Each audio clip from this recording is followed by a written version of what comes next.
Hello बच्चों, let's read the question. The foreign DNA and the vector is cut with the first option is two different enzymes, second is same restriction enzyme, third is DNA ligase, fourth is both A and B. So बात करते हैं इस question के लिए की concept की. तो जो की कॉन्सेप्ट है यहाँ पे हमारा बेसिकली रेस्ट्रिक्शन एंडोन्यूक्लियस को हम लोग समझते हैं. रेस्ट्रिक्शन एंडोन्यूक्लियेजेस, रेस्ट्रिक्शन एंडोन्यूक्लियेज ये वो एंजाइम है जो कि कट करते हैं मॉलिक्यूल्स ऑफ डीएनए को.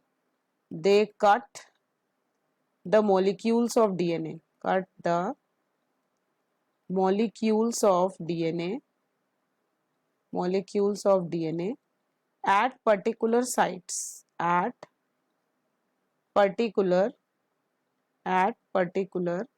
साइट्स, जिसको कि हम लोग रेस्ट्रिक्शन साइट्स बोलते हैं, जो कि पैलिंड्रोमिक सीक्वेंसेस की बनी हुई होती है.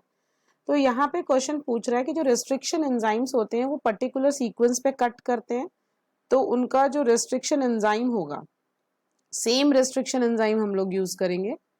Same restriction enzyme should be used, restriction enzyme should be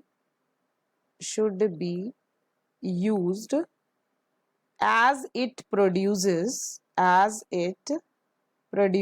sections with the same complementary sticky ends, with the same complementary का मतलब हो गया उसकी, जैसे एडेनिन है तो थाइमिन आ जाएगा, complementary sticky ends, और इसकी वजह से क्या होगा, इनेबल करेंगे formation of bonds between them. यहाँ पे स्पेसिफिक सीक्वेंस कट को रेस्ट्रिक्शन एंडोन्यूक्लियस से करेंगे. ओके तो देखिए यहाँ पे ऑप्शन में कह रहा है टू डिफरेंट एंजाइम या सेम रेस्ट्रिक्शन एंजाइम. तो यहाँ पे जो आंसर होना चाहिए वो ऑप्शन नंबर बी होना चाहिए, that is same restriction enzyme, same restriction enzyme.